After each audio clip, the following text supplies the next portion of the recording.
Hello everyone and welcome back to Ben Academy. Have you ever known the result you want in Excel, but you didn't know what input value would give you the result? For example, maybe you want to achieve a specific profit, reach a particular sales target, or get a certain grade. Instead of trying different numbers manually, Excel has a very useful tool called GoalSeek. And GoalSeek is not Solver. You should know the difference between GoalSeek and Solver. In this video, I will show you what GoalSeek is, where to find it, and how to use it with simple examples. Let's get started. But before diving into the details of this video, if you like such content, to see similar content, you can subscribe to our channel to see similar videos. Okay, so what is GoalSeek? Normally, Excel works like this. You enter some values, Excel performs a calculation, and finally you get a result. But sometimes we want to work backward. We know the result we want, and we want Excel to tell us what input is required.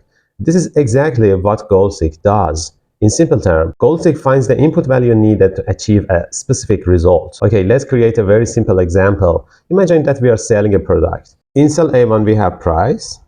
So let's enter 100 in B1. In A2 we have quantity and B2 is 10. Then in A3 we have total sales.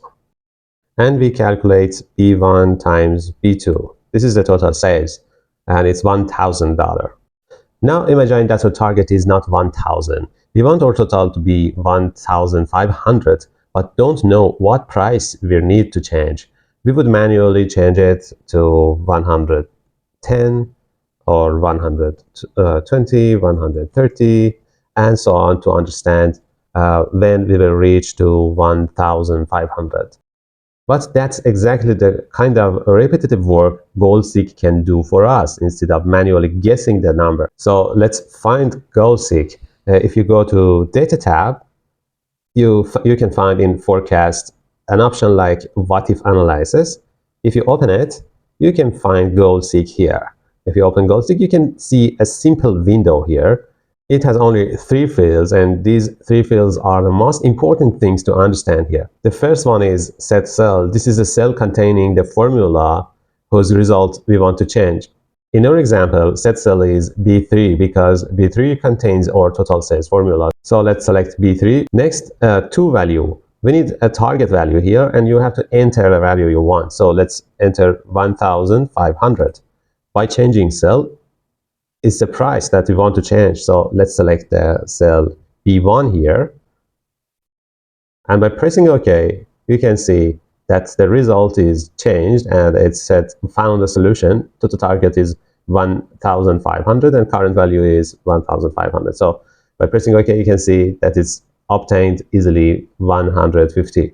Okay, let's review what happened. Originally, price was 100, quantity was 10, and total sales was $1,000. We told Excel, I want the total to be 1,500 instead of 1,000, and you are allowed to change the price. Excel worked backward and found price as 150. Okay, let's work on another example. Imagine you're a student. Your current average is calculated from several grades and you want your final average to be 80. You know the formula that calculates your average, but you don't know what score you need on your final exam. Instead of trying different exam scores manually, you can use GoalSeek. You will set cell as average that contains the formula, to value as 80, and by changing cell as final exam score.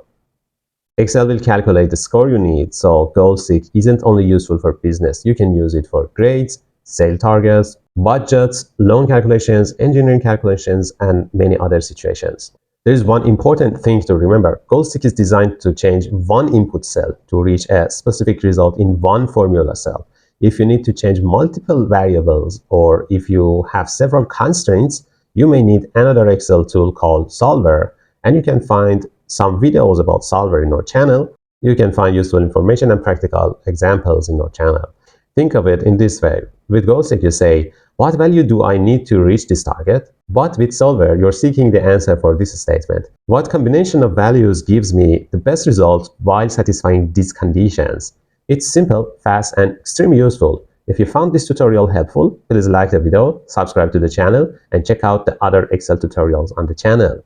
Thanks for watching, and I will see you in the next video.